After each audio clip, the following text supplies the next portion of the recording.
So when I woke up this morning and saw that the Attorney General of New York has found Andrew Cuomo guilty of sexually harassing a number of women, primarily ex-employees, initially it was kind of like a punch to the gut, because as a number of you know, I've made several videos on the Cuomo situation. I've looked at the allegations, I've looked at the interviews with the accusers and so forth, and I found no validity to the allegations against him. In fact, as I talked about in my videos, I made a couple of hours of videos about this. I think it's a kind of a MeToo witch hunt.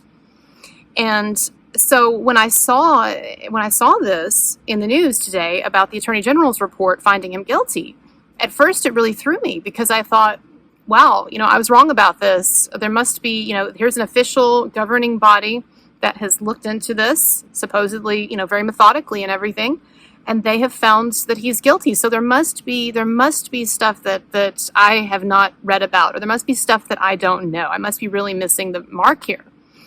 And I was all prepared to read the report and to make a video and say, oh, guys, I was wrong about this, and here's what's in the report. But the thing is, when I actually looked at the report, and I guess I shouldn't have been surprised, right? Because these days, this is par for the course. But when I actually looked at the report, what I found is that it's pretty much the same BS that we've been given so far with this whole situation. Okay? And so I want to say a few words about this. I'm not going to read through the entire report here, but I am going to go through a number of the highlights, and I want to make some points and talk about it, respond to it. And then I want to also touch on Governor Cuomo's response as well. But I want to point out several things to you that I hope that, when you're thinking about this, that you consider as well. And yes, let me just get a few things out of the way first. I know that, yes, President Biden has now come out and called for Cuomo to resign. To me, that doesn't mean anything, okay? It's the politically expedient thing to do. And as we know, Biden has his own issues with being accused of crossing some lines and groping and stuff, all right? I'm not going to get into all of that, but I'm just saying that doesn't hold any weight with me. And then I also want to say, too, that, these days, in this modern Me Too era, and I've talked about this before, look at my other videos, okay? A good one is Anatomy of a Me Too Hit Job, the title of that video that I did. But these days, you cannot look at allegations like this and just say, well, there are so many accusers, he had to have done something wrong. Right? And that's the response I know that a number of people are going to have. They're going to look at the headlines, and they're going to look at the Attorney General's report, where they name several women. Some they name and some it's anonymous, but they discuss several different women. And people are going to come away with this idea that, well, where there's smoke, there's fire, and there's a number of accusers, so he has to have been this creep, who did this stuff. But that's just not the way it works now. In this modern media-infused Me Too era, the number of accusers is not always conclusive. And the thing is, when you actually start, if anyone actually takes the time to read this report and to really give it some thought, what you're going to find, what you find with these allegations, and it's the same goes for the interviews that some of these accusers have done prior to this, what you find is that the vast majority of the allegations are extremely flimsy, some of them just utterly ridiculous. And you'll see what I mean when I go through this report in a moment. So this is not a case of multiple women accusing him of rape. No one's accused him of rape. The worst accusations that he's facing, there are some accusations of groping. And, I'm not saying that groping is no big deal, or that we should be okay with our politicians non-consensually groping women. But here's where it gets complicated, is that so many of these allegations are about insignificant things. They're not about groping, and you'll see when I get into it. So many of them are laughable, and it is clear that the accusers and that whoever is promoting these accusers, or whoever is supporting this movement against Cuomo, it is clear that they are trying to misconstrue certain things and misrepresent certain things and create a kind of a story, create a story where there is none. And so it's very hard for me when I look at how many accusations that have been made against Cuomo are just ridiculous, flimsy. There's nothing there. It's not harassment, or it's clear that they've taken something that could very well have been very innocent and they're intentionally redirecting it and misconstruing it and painting it in a bad light. When I see this happening again and again and again and again, then it makes me very dubious of the few accusations that might actually be of some concern, right? So yes, I don't condone someone non-consensually touching someone else's breast or groping someone else's breast. But when you take that story that you're trying to sell me, when you take that story that you're trying to sell me that Cuomo groped a woman's breast non-consensually, but you package it with all of these other stories that are just blatantly ridiculous, empty, vacuous, and not problematic, or blatantly misrepresented and misconstrued, then I can't take you seriously on the few points that you make that are of concern. Because I don't know if you're misrepresenting that, if that's being dramatically misconstrued, or if it's even being fabricated, okay? And I've said before in some of my other videos that there is this concept in the law, in legal jurisprudence, there is this concept that if someone's testimony is invalid or problematic in one respect, then it can be viewed as nullifying the rest of the testimony, because if we can't trust you in one aspect, then why would we trust you in another aspect? Okay, that's just the way it works. All right, and so that's my big problem. And so I'm not condoning breast groping or butt groping or anything else, but I do see when I read through these accusations, when I read through the Attorney General's report, I see where there's something wrong here with the way these things are being presented, and then it makes me dubious, like I said, about these more serious allegations. Okay. All right, so I'm going to read through this. This is the Attorney General's report that was released. Oh, and one more thing I want to say, too. Look, we are talking about politics. We are talking about what is considered to be a blood sport, what is considered to be, metaphorically speaking, everybody knows that politics is dirty and that it is a rough game. And the thing is, when we're talking about these allegations against Andrew Cuomo, you have to understand as well, you have to understand them within the context of the fact that Cuomo has a significant number of enemies, and also that some of the women, for instance, Lindsey Boylan, but others who are making accusations against him, they have possible political motivations for doing so, all right? And one of the things that Cuomo actually pointed out in the statement that he released is that the main accuser, Lindsey Boylan, she has a problematic history with her because she has a history of getting upset about things and making complaints to the governor's office, and then getting angry when the governor did not do what she wanted, right? And so she has political aspirations herself, a number of which are in conflict with Cuomo's. And then the other thing you have to understand is that Cuomo has enemies on both sides of the aisle in New York. I did an interview not long ago with a woman in New York politics, Hilda Rosario Escher, and I was not able to post the interview. There's a technical issue, unfortunately, but she originally was a kind of an enemy, a political enemy of Cuomo's, because she didn't like the fact that he instituted some budget cuts to some things that she was in favor of.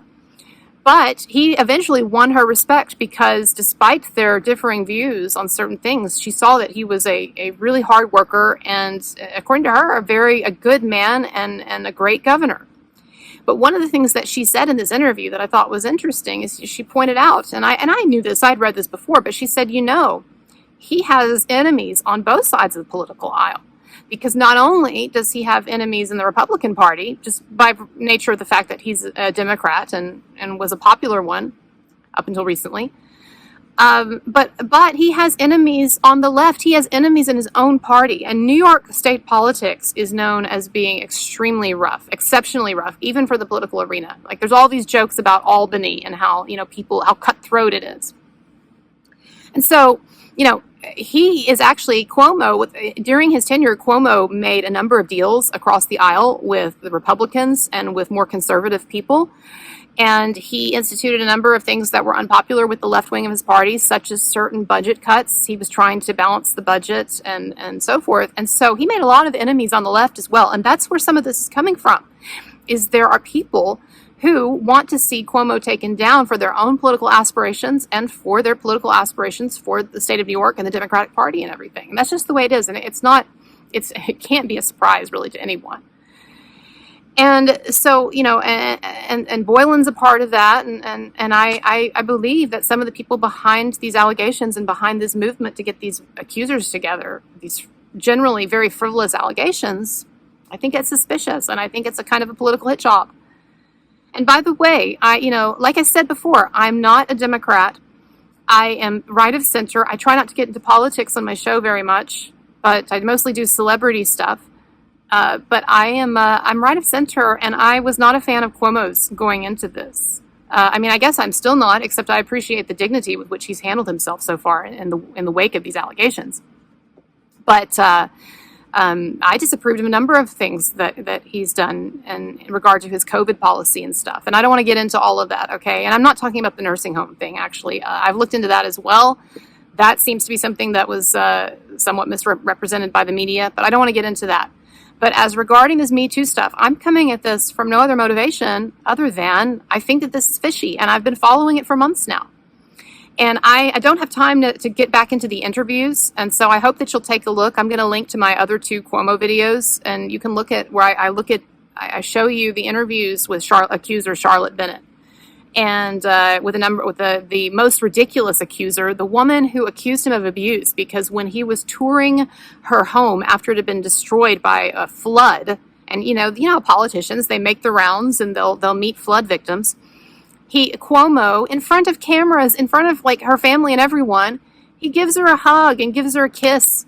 It's no big deal. And she came forward, as you know, several months ago, and was saying that was abuse. And of course, Gloria Allred, the vulture, the legal vulture that she is, she was there with her when she made this confession of what Cuomo had put her through when he hugged her and kissed her. So that's the level of ridiculousness that we're dealing with here. And that is the level of political, what is the word, aggressiveness that we're dealing here with his accusers. Okay, so just keep that in mind. And no, those realities, they do not in and of itself mean that Cuomo never groped anyone non-consensually or that he didn't engage in some kind of harassing behavior. But once you see where the story is flawed in these different ways, then it makes you doubt the other parts of the story. Okay. All right. So let's look at this. This is the Attorney General's report. I'm not going to read through the whole thing. I'll be reading through. You can read it yourself. I'll post a link to it. I'm not leaving out the bad stuff either. I'm not leaving out the stuff that makes Cuomo look bad. Okay. I'm just getting to the highlights here. Okay. So, They say that it says, we, the investigators appointed to conduct an investigation, conclude that the governor engaged in conduct constituting sexual harassment under federal and New York state law. Okay. And it says specifically, we find that the governor sexually harassed a number of current and former New York state employees by engaging in unwelcome and non-consensual touching, as well as making numerous offensive comments of a suggestive and sexual nature that created a hostile work environment for women. Now, and then it also says that that the governor's office had a culture that normalized the governor's flirtations and gender-based comments. Now, there's a lot of stuff in here that's a bit of a problem, okay? Because one of the things that they say Cuomo is guilty of is, quote, gender-based comments. Now, do you know what that means, gender-based comments? What that means is any comment that would be directed at a woman but would not be directed at a man, okay? So, for instance, and this is one of the things that Cuomo is accused of, if I were to say to one of my employees, hey, we want to put on a good look for the media today, So make sure you wear some makeup. Or if I were to say to one of my female employees, oh, you're not wearing makeup today, that is a gender-based comment, and that goes into the equation of the sexual harassment allegations and the sexual harassment findings of the New York Attorney General. Now, we could differ, I suppose, on whether it's entirely the best thing or the most appropriate thing for a male boss to be commenting on the makeup of a female employee, but I'm sorry, that is not sexual harassment, okay? And we are really getting into dangerous waters if we are going to basically criminalize and penalize basic social interactions between people. And I'm sorry, I think probably every one of you in my audience have had an occasion where you've noticed that someone who normally wears makeup is not wearing makeup, maybe because they look a little tired, they look a little washed out, or maybe just because you're used to them wearing makeup and you comment on it. Is it the most professional thing? Again, maybe not. But it is not worthy of cancellation or of labeling someone a sexual harasser. So I just want you to understand, yes, I know there are other allegations here, like the unwanted touching, that are not great, okay, that are concerning, again, if they're being presented correctly, which I don't think they are. But just understand this is the level of silliness that we're dealing with. And again, it's why I don't trust this whole thing. I don't trust this report. I don't trust these allegations. I don't trust this whole media whipped up dialogue. And, you know, like I said, I'm politically right of center.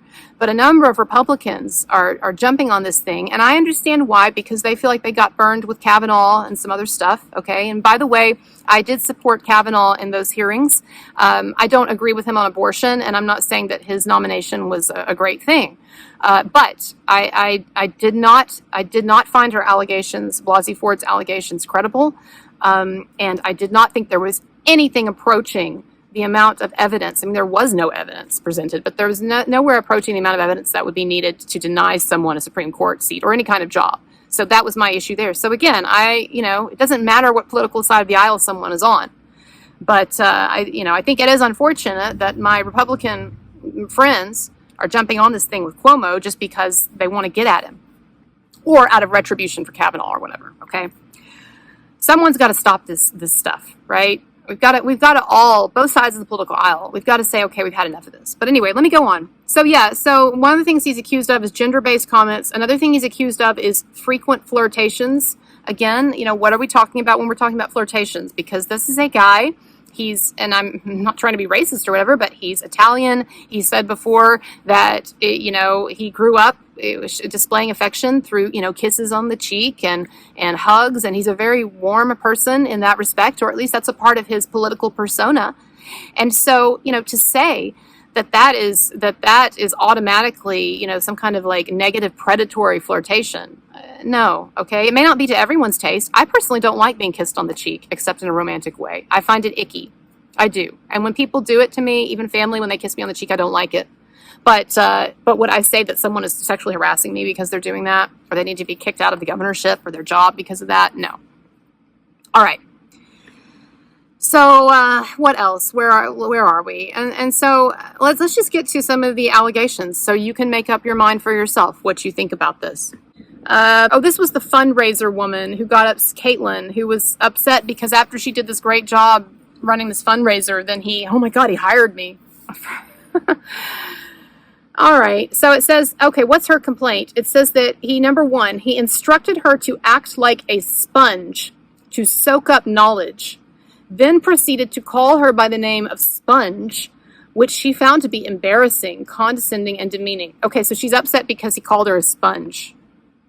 He said, you're going to need to be like a sponge, learn, soak up information. That's her first complaint.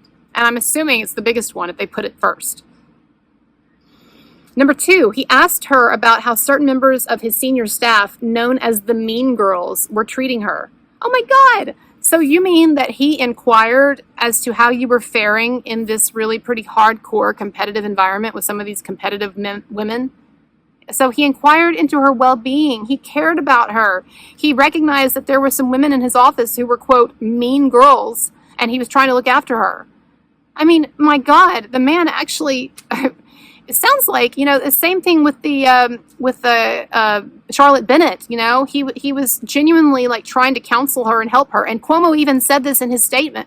He said, if I made it, basically he said the mistake that I made was in like trying to reach out to this person, seeing that they obviously had, pain and problems, and I was trying to provide a little like human empathy and support.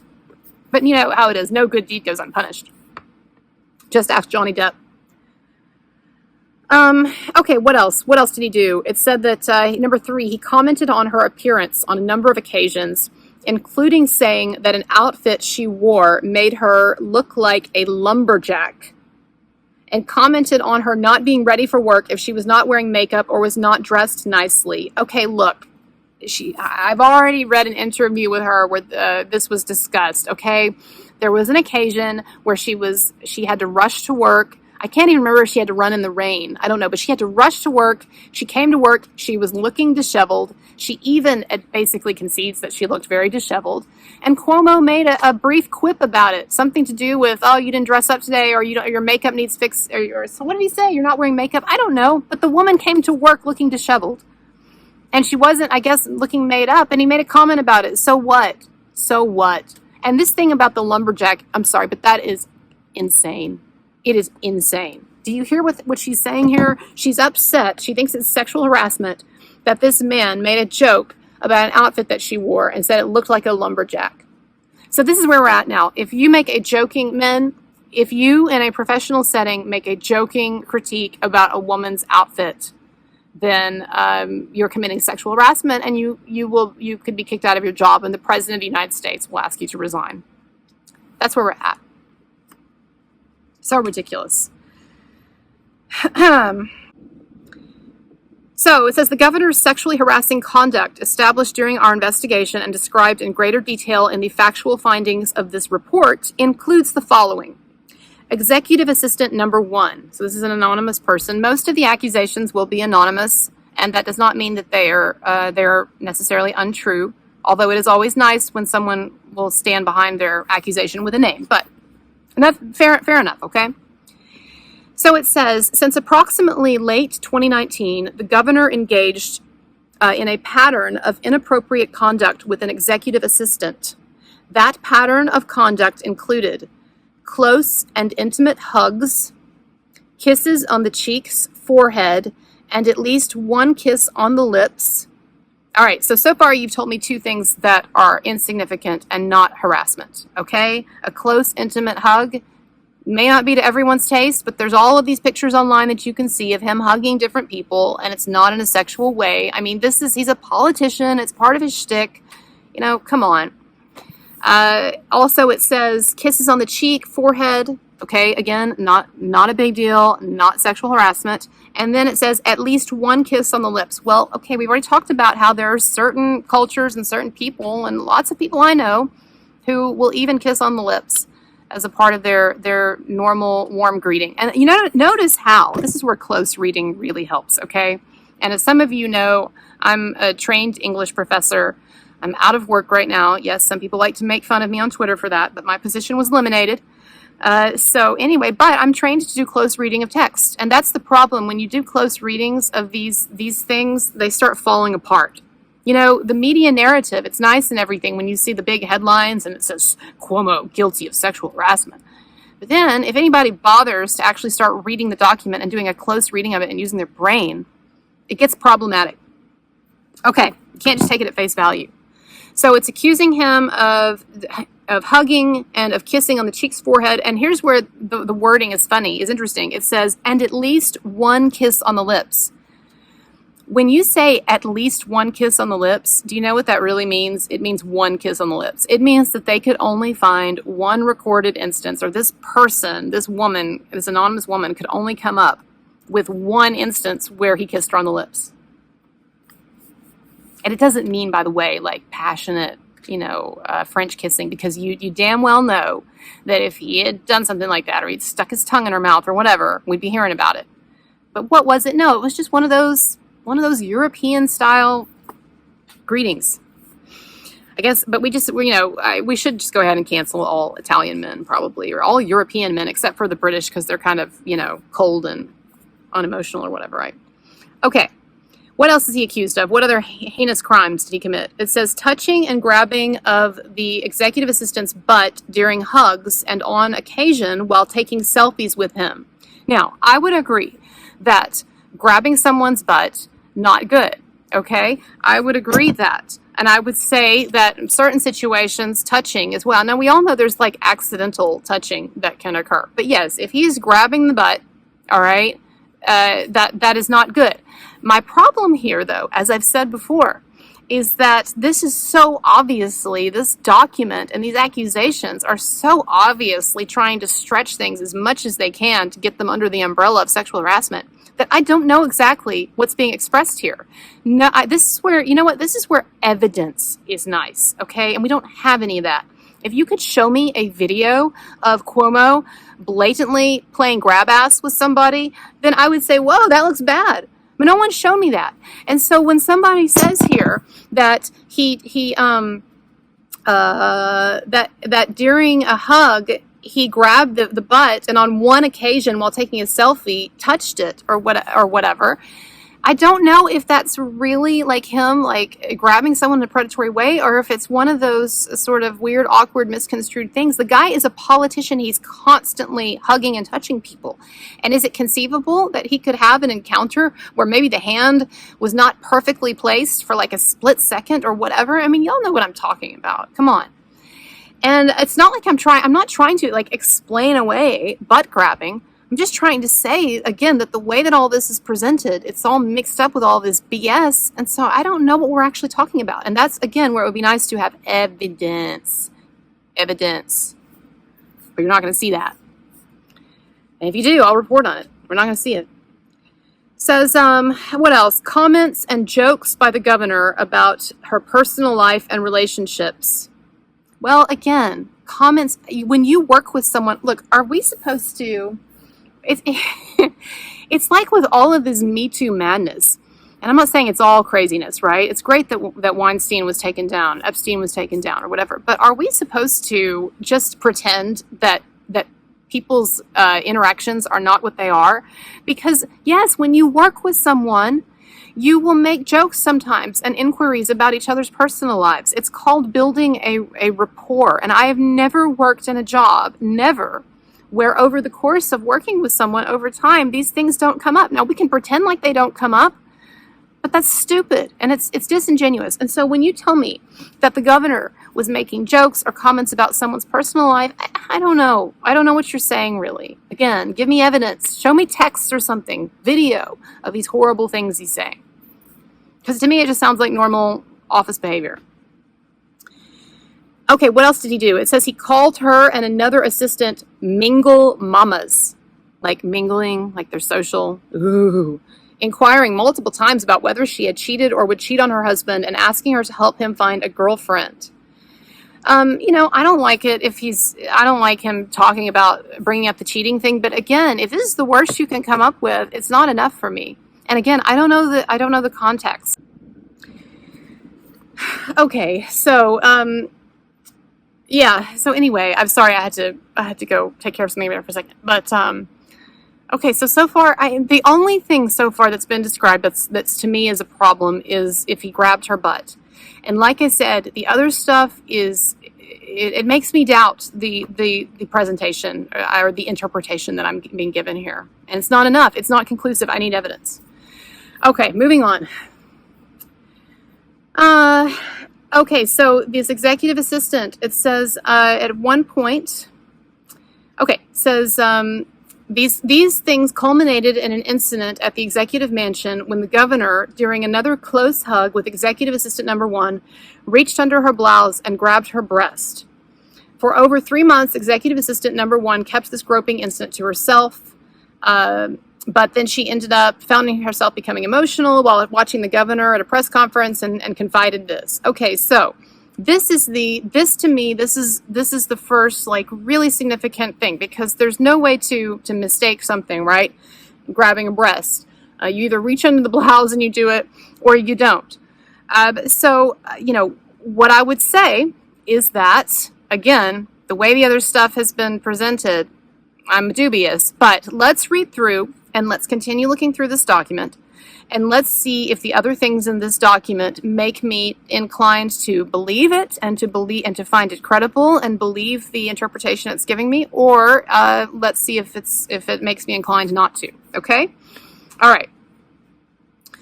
So another allegation is about a state trooper. It says in early 2017, another anonymous person says in early 2017, the governor briefly met a New York State trooper. It says after meeting the trooper at an event, it says after meeting trooper number 1, he spoke with a senior member of his protective detail about seeking to have trooper number 1 join the protective services unit, the unit of the New York State Police that is in charge of protecting the governor and works in close vicinity of the governor. Trooper number 1 was then hired, despite not meeting the requirement to have at least 3 years of state police service to join the PSU. In an email to trooper number 1 shortly after this, the senior investigator noted it said that someone said, "Ha, they changed the minimum from 3 years to 2 years just for you." All right. So what it's alleging is that the governor interacted with this woman, found her attractive, and moved her to be into this position to be close to him. We don't know if that's true or not. It's entirely possible that somebody can just be impressed with someone. He met her on the job, right? And so it's entirely possible for someone to be impressed with someone and think, oh, that person does a good job, or that person's got a cool personality, or whatever. They'd be cool to have around. Now, again, I don't know. I guess we could get into a different debate about hiring standards, or what should go into someone's mind. What's part of the equation when they're hiring somebody? But I have to imagine that there are a lot of people who've been hired for a lot of jobs in a lot of different professions because the boss liked them. All right? And so, again, I find it problematic to say that just because this woman seemed to be sort of specially hired, I would like to see a record of all the other people that Governor Cuomo has hired and how many other people were hired despite not perfectly fitting every single ideal qualification or standard qualification. Because I think it's pretty normal in life that when someone in an organization or a business, when someone finds an employee that they like or they think is doing a good job or that it's cool or whatever, then oftentimes there's a kind of a bending of the rules that goes on. I mean, we even call it nepotism, right? How many times have you known situations where someone has gotten a job over someone who on paper might have been, well, we don't even know if she wasn't qualified actually, right? All they say is that they changed the time requirement for her. But she could have been like the most qualified, most amazing, person ever. And that's the thing too, where I find some of these allegations problematic, is that there are a number of women, there are several women mentioned in this and also in some of the articles that have come out before, who argue that Cuomo just hired them for their beauty or for their sexuality or because he was attracted to them, when in fact, what you find out is that the women were actually highly accomplished. I talked about this before in an earlier video. But there was a woman, an accuser of Cuomo's, whom he met at an event. She was a PR person, and she put on this huge fundraiser for him, and she basically was running this fundraiser. He met her at the fundraiser, and evidently she had done an extremely good job. He told her that she had done an exceptional job, and then he ended up hiring her, and the woman depicted it again in her accusation in this interview, that she depicted it like there was something suspicious about it. She says, "I knew that I'd only gotten the job because he thought I was pretty." I'm sorry, why would you make that conclusion? Because you met him at a professional event where you had just done a huge professional service for him, a fundraiser, which is very significant in politics, and you had done it very well, and that's where he met you and interacted with you, and that's what he hired you for. So why assume that it was just because you're pretty, when in fact you were highly qualified and you had just proven your performance and your qualifications in this event that he met you at? It's almost like there's some low self-esteem going on here or something, where these are some sort of distorted gendered thinking where these women believe that the only reason why a man would want to promote them or have them around is sex. I mean, I'd say that that's a problem with their thinking. Not necessarily always, but, Again, it's just, that's the thing I don't like, is everything is just like so slanted. All right. So continuing on, let's hear what he did to the trooper. It says, after trooper number 1 joined the PSU, the governor sexually harassed her on a number of occasions, including by running his hand across her stomach from her belly button to her right hip while she held a door open for him at an event. Okay, so it says that she was holding a door open for him, and he ran his hand across her stomach from her belly button to her right hip. Look, that may not be the most comfortable way for someone to touch you, but it's not necessarily a groping. You know, look, when someone holds the door open for you, there are, as we know, there are sometimes these sort of uncomfortable spatial scenarios here because there's not enough room or whatever, and sometimes you'll bump into someone. And when it says that he ran his hand across her stomach, first of all, it's just her stomach, okay? It's not, she's not alleging that he touched her boob or something else, okay? And secondly, ran the hand, it could very well be that as he's passing through the door that she's holding open for him, especially if it's a narrow situation, but the hand kind of goes somewhere. I mean, look, it kind of sounds silly and stupid the way I'm explaining it, but I mean, don't you get what I'm saying? Is this the worst they can, again, this is the worst they can come up with. Keep going. It says, also number 2, she accuses him of running his finger down her back from the top of her neck down to her spine to the middle of her back, saying, "Hey, you," while she was standing in front of him in an elevator. Okay, so the next accusation is that his finger went from the neck to about the middle of the back, which is basically like nothing. Okay, it's like the hand made contact for like just a second and didn't even go beneath the middle of the back. That's not even an erogenous zone, really. Well, some people are going to write to me and say yes it is, but okay, just because it turns you on doesn't mean it turns everyone on. No, I don't know, but you know what I'm saying. Okay, again, if you're interacting with someone, this trooper, I guess, was almost like a bodyguard, was constantly going around with him everywhere in all sorts of imaginable contexts, holding open the door, whatever, doors, and all kinds of things. And occasionally there'd be a stray hand, according to this person. Number 3, he kissed her and only her on the cheek in front of another trooper and asked to kiss her on another occasion, which she deflected. Okay, so he kissed her on the cheek, and then another time he asked to kiss her. And since they don't say where he asked to kiss her, I'm assuming it was on the cheek again, because you know they would say if he asked to kiss her on the mouth. So he kisses her once on the cheek, and another time he asked to kiss her on the cheek. She deflects, and since he didn't kiss her, I'm assuming that he respected her saying no. So he respected what you asked. You said, don't kiss me on the cheek. So he didn't. Number 4, making sexually suggestive and gender-based comments. So there's that term, gender-based comments, including asking her to help him find a girlfriend and describing his criteria for a girlfriend as someone who, quote, can handle pain. Can handle pain. They put that in there to make it sound like he's some kind of masochist or sadist, right? But I don't know what the context is. They put this tiny little phrase in quotation marks, can handle pain. I don't know what he was talking about. Maybe he was talking about how the life of a politician's wife is difficult and it requires a lot of BS and a lot of emotional pain and all kinds of, and a lot of, hassles, and who knows what handle the pain meant. Do I think that he was trying to say to this woman that he wants to find a partner that he can tie up and whip like 50 Shades of Grey? I don't think that's really what he was saying. I don't know, but again, it'd be nice to have some evidence of any of this. Asking him to help him find a girlfriend.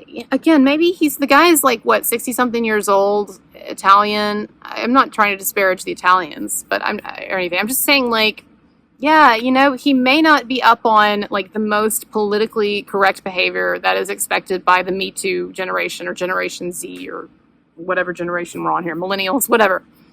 Okay? But again, are we sure that this guy was a predator? Are we sure these things are being presented to us in the only light conceivable? Because, okay. He asked her why she wanted to get married when marriage means your sex drive goes down. Well, again, he's around this woman, the state trooper. She's like a bodyguard. He's around her hours and hours every day for probably many days, many weeks, many months. Yeah, you're going to talk about stuff. You're going to pass the breeze. And look, it is not some really salacious comment to say that when people get married, the sex drive goes down. Okay, it's like banal. Like, that's like everybody knows that, or at least everybody knows that that's the rap on marriage, right? Whether it's true or not. And so, he's just making small talk. It's like, imagine, and I've said this before, okay, but imagine that somebody was out to get you for some reason, and they cherry picked from every conversation that you had ever had, every interaction that you'd ever had. They cherry picked the stuff that would sound the worst, that you'd said, that would sound the worst. And then they put it in the most negative light and context imaginable. You know that all of us could come off sounding really bad if we had people going after us like this, like the way I think people are going after him. And you can disagree, but that's my opinion. And that's the vibe that I get from it. Okay. Ask yourself, I know the breast groping thing is the one that really stands out. And that's one that is, of course, of concern. But the way that the rest of this stuff, the way they're handling the rest of this, like I said, I'm going to keep saying it for a million times. Like, it makes me very dubious of the rest of it, especially with the political stuff thrown in and who knows whatever else. He asked her why she doesn't wear a dress. Again, this is the worst you can come up with. Okay, so that's the trooper. That's what she alleges. Then the next accuser is Charlotte Bennett. Now, I am not going to get into Charlotte Bennett. I'm not going to get into this here and read through it because we've already talked about it. I encourage you to look at one of my other videos where I actually showed scenes from Charlotte Bennett's interview, and I debunked it, and I showed why she is very non-credible and so forth. But let me just basically say that what happened with Charlotte Bennett, and she even admits this in her own interview, is that Charlotte Bennett was fixated on sexual assault because she was sexually assaulted in college, or at least claims that she was. That's also a whole other ball of wax there to get into, but I'm not going to do it here.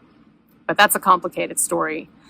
But anyway, she formed this club at her school about sexual assault, or the point of this club was to hold people accountable for sexual assault and hold the college accountable and everything. But she, by her own admission, has stated that when she was around Cuomo, she's the one who brought up the sex stuff. She claims, she has said before, she's admitted that on one of the occasions when she says he spoke to her suggestively, that she was the one who actually brought up sexual assault, that he said, hey, tell me some gossip. He was just wanting to shoot the breeze with her, right? And in response to that, in response to him sort of lightheartedly saying, hey, tell me some gossip, she says, well, you signed a bill protecting victims of sexual assault, and that meant so much to me because I was a victim of sexual assault, and blah, blah, blah. And she just proceeds to talk about sexual assault. Well, my point being that that's something that her testimony is that he spoke with her inappropriately about sex. Like he asked her if she had a boyfriend. So her accusations that she's made, in which she's saying that he had conversations with her about, how old of a girlfriend he should date, if she's going to get a tattoo, if she has any piercings. He says to her that he's always had a dream about riding his motorcycle into the mountains with a woman, like going on a date with a woman on a motorcycle into the mountains. I mean, this is what she's saying is sexual harassment, that he's saying these things. My point being that she's the one who inappropriately brought up sex to him. All he wanted to talk about, according to her interview, was some gossip. He just wanted to pass the time, and she brought up sex. And she brought it up actually twice. She admits to initiating a conversation twice about sex and sexual assault. But then she complains when the conversation on his end gets a little too intimate with him on certain occasions, bringing up a girlfriend thing of, oh, I'd like to have a girlfriend, or I'm lonely, or I'd like to go on a date with a woman on a motorcycle. I mean, can you believe that that's really in here? That's like an actual allegation. It says... He says, number 7, he said he wanted to ride his motorcycle into the mountains with a woman. These comments by the governor followed and coincided with discussions she previously had had with the governor about her having been a survivor of sexual assault, and they made her extremely uncomfortable. Okay, so she brings up sex, and then she gets uncomfortable when he makes some harmless comment about wanting to go on a date with a woman in the mountains. Come on. Come on. And when you watch the interview with her, and please look at my video that I did on this. When you watch the interview with her, I'm sorry, but you can just tell that something is off. Okay? You can tell. And this is a woman, the way that she carries herself, the look in her eye, the things that she says, like she has a problematic relationship to men and to sexuality, and perhaps she was sexually assaulted in college, but she clearly views every encounter with men through the prism of this experience, and so the governor never even solicited her, and she was on the phone with her friends crying and saying, the governor wants to have sex with me. I mean, the impression that I'm getting is that a number of these women who were around Cuomo in a professional setting, I'm sorry, but the impression I'm getting is a number of them had some sexual feelings or romantic feelings, or there was some tension there on their part. And so they were basically projecting onto him these feelings. And so with Charlotte Bennett, you've got a woman who's already fixated on sexual assault before she even meets Cuomo. She meets him. She brings it up inappropriately on a couple of occasions, unsolicited. And then at some point in their relationship, in their working relationship, he'll make a few remarks here and there about, oh, it'd be nice to have a girlfriend, or do this or that, and harmless. And then she takes it and she gets all riled up and is crying to her friends and her mom and saying, the governor wants to have sex with me or whatever, and she doesn't know what to do. This is someone who has a deeply problematic relationship to sexuality and to men. And it may be because of trauma she's gone through, or may not, but there's something wrong here, and she's not a credible witness. And what she's saying is not credible, and you can watch the interview and you can see it's not credible. All right. Okay, so next one, state employee number 1. It says, following a speech by the governor, he posed for pictures with other attendees, including an employee of the state-affiliated entity who was a woman. While the picture was being taken, the governor put his hand on her butt, tapped it twice, and then grabbed her butt. She was shocked, and so forth. So that's the only accusation there with her. Again, I'm not gonna condone that if that's really what he did. And as it's depicted here, I will say that this is a man, again, who, as a politician, has taken pictures with and hugged just countless people. I mean, it's got to be into the thousands or hundreds of thousands or something, but all the people that he's taken pictures with and whatever. And I just think that it's highly unlikely that he could take all of those pictures and have all of those physical encounters and not occasionally there be something that's misunderstood. Now, you might say, well, how could you misunderstand or misconstrue someone grabbing your butt? I don't know. There's a lot of crazy people out there, though. And there's also, there's a lot of politically motivated people. And you know that in politics, in the history of politics, in American politics, there have been these occasions, these hit jobs, where people have, behind the scenes, have gotten some people together to say whatever is politically expedient. And so I don't know, for these small number of women who are actually alleging things like a groping of a breast or a touching of a butt, I don't know what we're dealing with here. That's why, again, evidence. That's what we need. That's what we need, okay? All right, next one. This woman's name is Virginia Limiatis. She attended events in which he spoke. She stood in a rope line with him. It says she wore a shirt that had the name of the energy company where she worked written across her chest. So she's wearing this shirt and it's got a logo of this energy company. It says when the governor reached her, he ran 2 fingers across her chest, pressing down on each of the letters as he did so and reading out the name of the energy company. The governor then leaned in and says, I'm going to say I see a spider on your shoulder, before brushing his hand in the area between her shoulder and breast and below her collarbone. It says that she was shocked and she came forward and she told someone. Now, she's wearing a shirt, Okay, it's got a logo on it that's meant to be red, and I'm assuming since she knew she was going to meet the governor, and she wore this shirt, that she was wearing it because she wanted it to be noticed, right? Like, you're going to meet the governor, and you put on a shirt with a logo. It means normally that you're proud of whatever is on that logo. You want people to be interested in it. And then it says that he pressed down. He read the logo, and as he did, he kind of pressed down on her chest. Okay, now. And then it says that he said, I'm going to say I see a spider on your shoulder. And then at that point, he brushed his hand in the area between her shoulder and breast below her collarbone. Okay, so here's the shoulder. And the breast is, where it is. And so between the shoulder and the breast and below the collarbone is going to be about right here. That is not an erogenous zone. All right. And it says he brushed his hand. I don't even know what that means. That is not a grope. Okay, I really don't want to grope myself here on camera, but that is, brushing of the hand. I don't know, but all of this is described in this kind of weird way. So far, all you're telling me is that he touched you here in a non-erogenous zone, and he was doing so to kind of take note of this logo that you're wearing, that you were advertising. Now, I will concede that the comment about, I'm going to say I see a spider on your shoulder, is a little weird. But I don't know. I mean, it also just sounds like weird shit sometimes that people say. Again, how many people has this guy met and had all kinds of exchanges with, whether awkward or non-awkward? Who knows what he was talking about or what awkward joke he thought he was telling? I don't know. But again, this committee, this Attorney General's committee, they presumably they have gone over this guy's history and all of his encounters with a fine-toothed comb, and not to mention that there's all of these politically motivated enemies out there. If this is the worst they can come up with, again, it's weird. Okay, that's all for her. The next one is Lindsay Boylan. Now, Lindsay, she alleges that he commented on her appearance and her attractiveness. I don't see that as a terrible infraction. He paid attention to her in a way that led other people to say that the governor had a crush on her. But again, it's other people saying it. It's not him assaulting her. Physically touched her on various parts of her body, including her waist, legs, and back.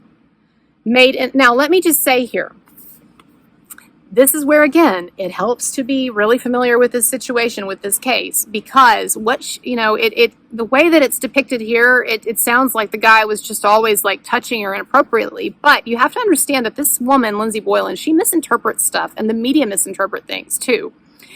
Because there was an article in, I believe it was Vanity Fair. I covered it in one of my videos on Cuomo. And the article describes how Cuomo and some of his employees, and I believe this was talking about Ms. Boylan, that they would take private jets sometimes, and that the article describes how on one of these private jets, one of these trips, they were so tightly packed in there. Cuomo was packed in there with his aides that their legs were almost touching.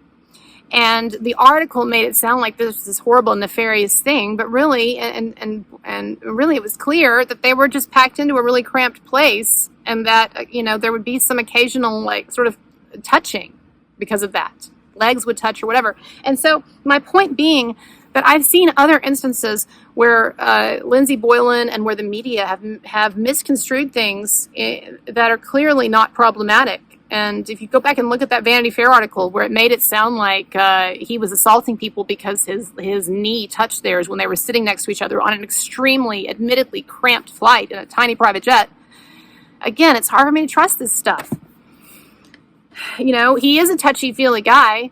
If he's guilty of something, then that is it. But is that a moral or ethical crime, or is that just someone who's a politician and who's a little old and out of it and who's Italian? Okay, I know a number of physical people who like to touch in greetings or as a shows of affection, and while it's not in my bag, I don't like it. This guy that my mom is dating, is kind of like my father-in-law or my stepfather. He is an extremely warm man, and he's into kissing on the cheek and big hugs and all that, and I don't like it. It makes me feel icky, and I've told him and I've told my mom that's just not my style. But I would never attribute to him these motives here that they're attributing to Cuomo. It says that he would make inappropriate comments like, let's play strip poker. Again, I don't know the context for it. I remember reading in another article, a separate article, the fuller context of that strip poker thing, and it was clear that it was within a larger joke about something else. But of course, they just pick out these little things. They can't even give me the full sentence. You know, this thing where they're talking about strip poker here, where he made this comment supposedly about let's play strip poker. They don't even give me a full quote. They give me like a tiny sliver of a quote. Just the let's play strip poker part. And to me, that's just an indication that they're leaving out stuff. When you give me a tiny, like part of a phrase, you can't even give me like a whole sentence. You can't even give me you just give me this tiny little thing. And then you tell me to draw a conclusion from that. I'm going to say there's something wrong there. You know, so that's pretty much it for Lindsay Boylan. He commented on her attractiveness. He paid attention to her.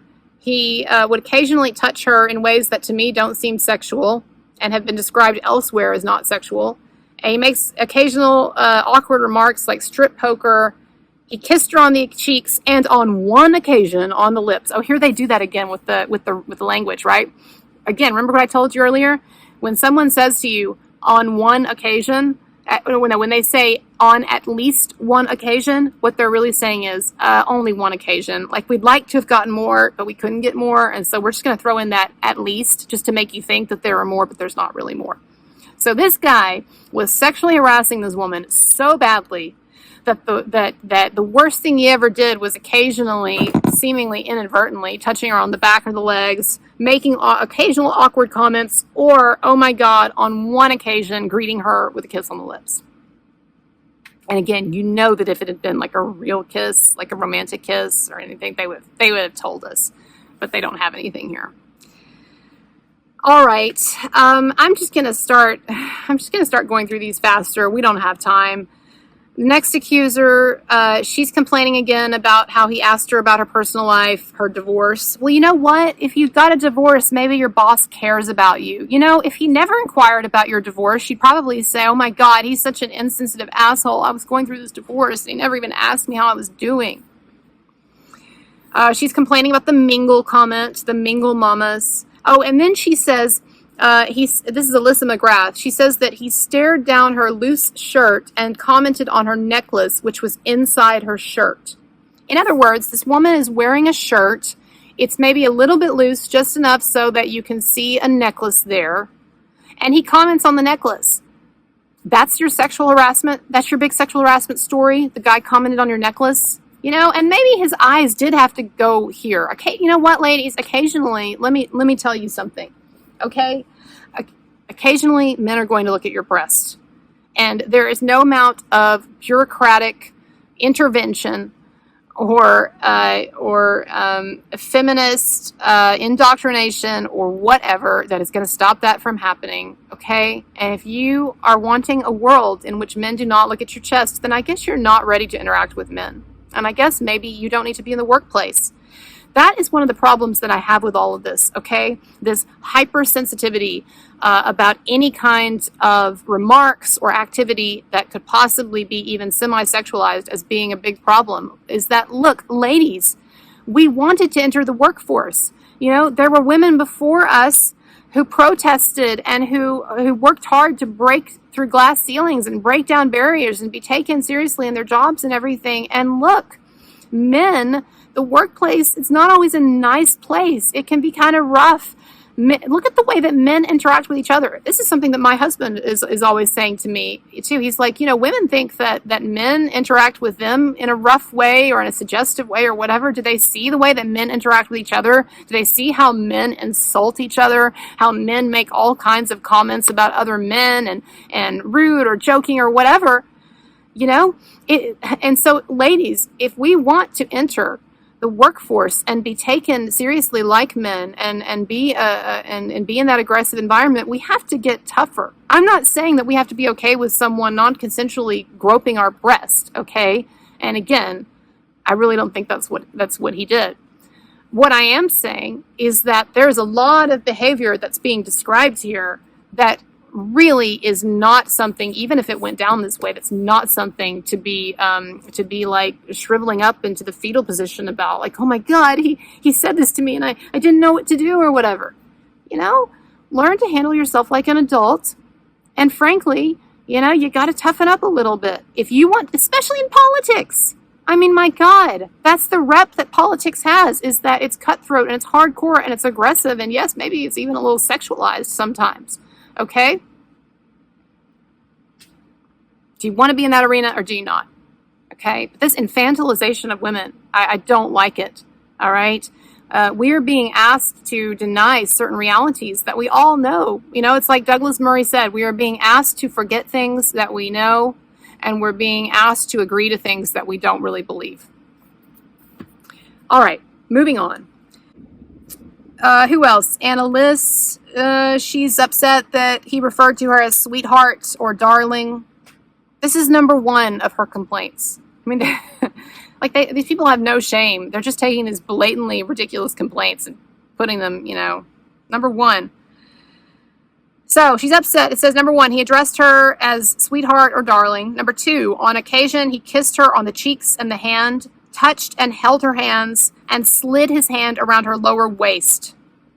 Again, that's the extent of what we're getting here. Notice how actually only one of these allegations so far has been something that's like classical sexual harassment, which was the breast groping. And I hope that you're seeing with all of these other allegations the point that I was trying to make about why I can't trust that one allegation and the way that it's interpreted. The other stuff to me, So he kissed her on the cheeks and the hand. He touched her and held her hands and slid his hand around her lower waist. He's a politician. I mean, this is how they connect, you know, human contact. Look, it's basic psychology. Did you know that when you touch someone, even if it's just putting your hand on their back, that increases all of these feel-good chemicals like oxytocin, and it makes someone like you and think that you're trustworthy and empathetic and all of that? So, you know, again, there's no context given for any of this, but even the way that it's presented here, it doesn't sound bad to me. Number three, she says he commented on how she looked lovely. Oh, that's a terrible infraction. You know, I mean, this stuff is just getting boring. It's just, I don't even want to read anymore, but let me give you one more, okay? Well, there's two more, okay? One lady, Anna Rooch, she's complaining that he touched her back. There was a cutout in her dress. She was at a party, and there was a cutout in her dress, and he touched her back. Well, that happens when you hug people, okay? Especially if you're wearing something with a cutout on it, okay? Sometimes the hand goes to the back when people are embracing. What else? All right, this is the most ridiculous one, and I want to end with this because it is so dumb. Get ready to just laugh. And look, after I read this, if you can tell me with a straight face that you can take any of this BS seriously after I read this to you, then you are a more ridiculous person than I am. Because this is just, I mean, the fact that anyone could read through this report and come away with it thinking that this is a credible representation of events. I mean, my God, the Warren Commission was more credible than this BS. Back and to the left. Nobody will get that, will they? All right, here we go. So what does this state employee number two have to say? This person is a doctor, and this person participated in a press conference with the governor during which this person performed a live COVID-19 nasal swab test on the governor. So you know how it is when you're tested for COVID-19, they stick that thing up in your nose. And it feels weird. I don't like it. It says, as they were preparing for the press conference, the governor requested that the state employee not put the swab up his nose so deep that you hit my brain. That's what he said. Don't stick it up my nose so deep that you hit my brain. That apparently was sexual harassment. I'm not joking. That's what they're saying. State employee replied that she would be gentle but accurate in conducting the swab test, to which the governor responded, gentle but accurate. I've heard that before. State employee felt that the governor intended to convey a joke of an implied sexual nature. That's her big accusation, is that he said, basically, be gentle with me. Or he said, don't stick it so far up my nose that you hit my brain. And she says, don't worry, I'll be gentle but accurate. And he said, oh, I've heard that before. That's it. That was her big allegation of sexual harassment. All right? And that's it, people. I have now gone through the extent of all allegations of sexual harassment. And so far, the vast majority, 95%, have been, he kissed me on the cheek, he touched my back, when he made some awkward comments. He called me, he said I looked like a lumberjack. He noticed that I wasn't wearing makeup. He made a joke about the nasal swab, etc., etc. So far, we have only gotten a couple of allegations of butt groping that honestly, to me, could be misinterpretations. And then we've gotten the allegation of the chest groping. Okay? To me, what we've got, there's basically only like a couple of things here that are in any way concerning, and they are so entirely negated and nullified by the fact that this document and these accusers and the way that all this has been presented to us from the beginning is entirely non-credible and almost just laughable and certainly concerning. And I would just say that, to those of you who think this man should be canceled based on this, I would say look at your own life and ask yourself, if you were in the political arena and if you had as many enemies on both sides of the aisle as this man has, and if you were an object for media derision and obsession like this man is, do you really think that your life could stand up to the kind of scrutiny under which his is being placed? And by the way, we still have no evidence of anything. We don't.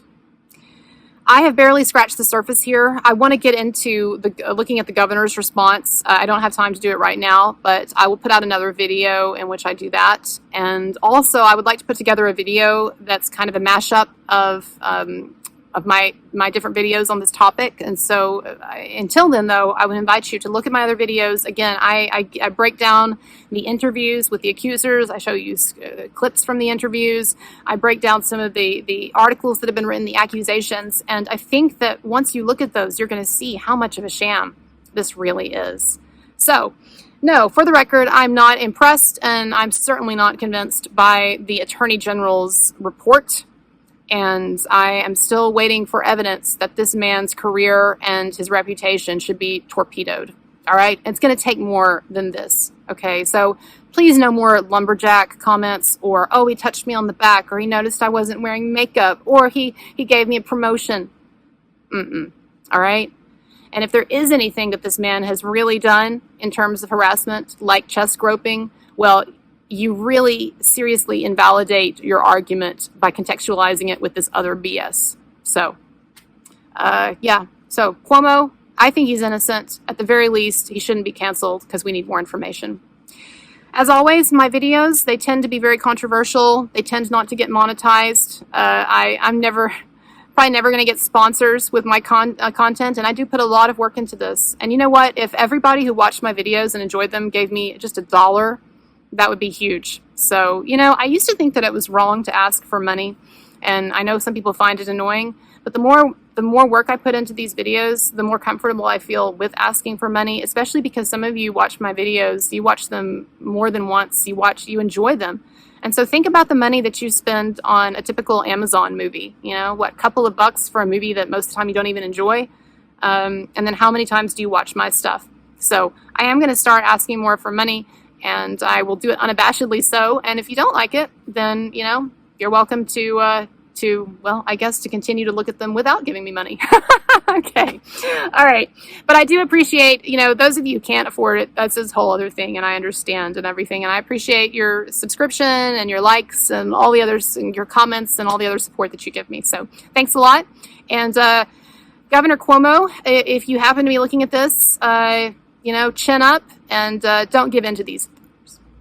All right. Bye.